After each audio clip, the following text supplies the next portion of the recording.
The Maori people face many serious issues. Disproportionate poverty, disproportionate criminality and incarceration, lower life expectancy, and more. These are very serious issues, and they need to be addressed. But they can only be addressed by taking advantage of the system and working within the system to push for solutions. The Maori Party, also known as Te Pati Māori, claims to care about these issues. I have no doubt that they do care about these issues, and I support some of their policies. But the Maori Party has some significant shortcomings. They frequently use dangerously divisive rhetoric, arguing for the superiority of the Maori people, claiming that the government is committing genocide, normalizing disgusting rhetoric, engaging in the kind of ridiculous rhetoric that rots politics to the core. Recently, the Maori Party have been challenging the authority of the government. They have been suggesting that the government is illegitimate and seeking to establish some kind of separate Maori parliament. This is dangerous stuff. The Maori Party seems to believe that if Maori are given control over Maori affairs, this will solve all the problems. David Seymour and Winston Peters are perhaps the best counterpoint to that claim. There are no simple solutions to the extremely complex issues that Maori face. The solution is good policy. It does not matter what ethnicity conjures up that policy. The identity of a leader matters far less than their ideas. A good policy will improve the situation for Maori, regardless of the ethnicity of whoever implements it. A bad policy will worsen the situation for Maori, regardless of the ethnicity of whoever implements it. Becoming overly fixated on race-based political institutions is a mistake. It encourages division and cements racial divides. The Maori Party, and those associated with it, have repeatedly challenged the authority and legitimacy of the New Zealand government. Challenging the authority of Parliament is dangerous. Undermining the legitimacy of Parliament is dangerous. It is politically destabilizing. Many countries would give anything for a government that is perceived as highly legitimate. This is not something to be tossed out simply due to the idiocy of one government. To destroy the legitimacy of our government would be a massive mistake. It will be politically destabilizing.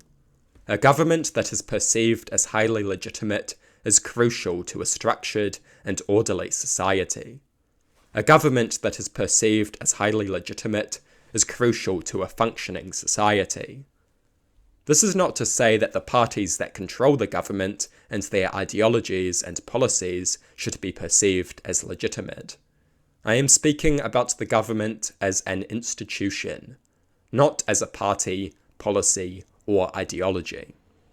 Legitimacy must be maintained, and that means changing things within the system, not challenging the authority of the government. If we want change, we must push for it within the system. We must not attack the legitimacy of the institution that is the government. Such a thing is politically destabilizing.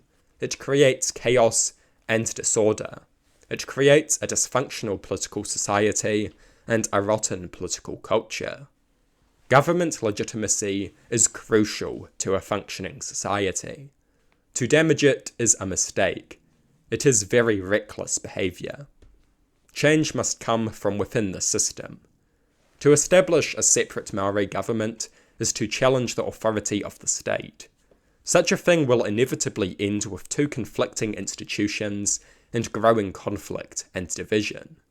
This kind of thing is not in our interest. Change the rules from within. To do otherwise is to damage the legitimacy of the government and create a destabilized political environment. Without a legitimate government to gravitate around, the political order quickly begins to decay. And challenging the legitimacy of the government should not be normalized. I sympathize with many of the grievances of the Maori Party, but issues must be tackled from within the system. Division, chaos, and political instability is not the answer.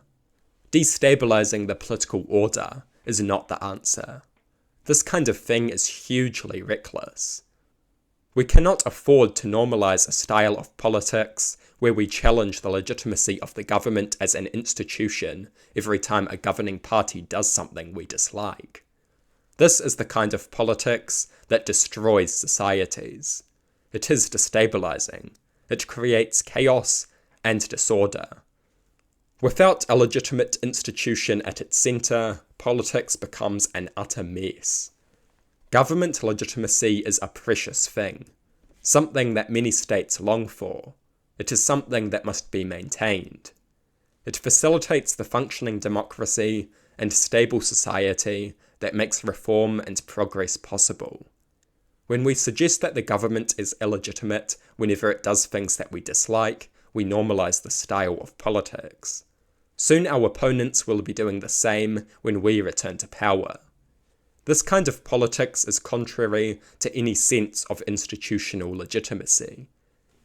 It creates political instability. Chaos and disorder is our enemy. I understand that the Maori Party's reasons for challenging the legitimacy of the government are related to the Maori text of the Treaty of Waitangi. I am generally sympathetic to the Maori Party's interpretation of this document, but I don't think the promises of such a document are an excuse for destabilizing the political order.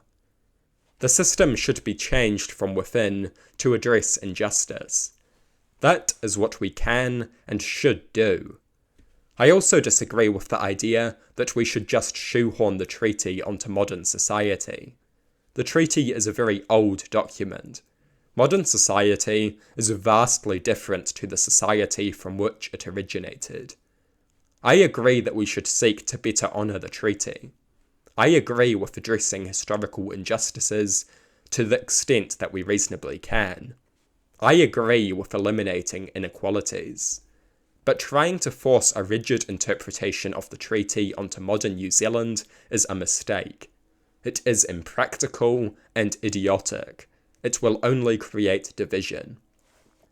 We cannot right the wrongs of history by forcing our society to fit the mould of a document born out of an entirely different time. Forcing the treaty onto the modern political order is a mistake. It will create division. It will not fix anything. To an extent, it is literally impossible. I have heard some say that Maori should make all decisions that influence Maori. In a heavily integrated society, that is literally impossible. And ultimately, this fixation on ethnic divisions is damaging. We should seek to address inequalities and historical injustices. But this fixation on forcing the treaty onto New Zealand is mistaken. It is neither possible nor desirable. And to try is to intensify and cement ethnic divisions. There is nothing left-wing or progressive about this. What New Zealand needs is a government that will address ethnic inequalities and historical injustices. A government that believes in serious solutions. Not dangerous, divisive idiocy, because dangerous, divisive idiocy is what I see on both the left and the right, particularly from the Maori Party. ACT and New Zealand First also thrive off of division as they deliberately attempt to antagonise Maori. It is disgraceful stuff. We must not let this divisive rot consume our politics. We must resist these bad actors and their divisive ideas and rhetoric.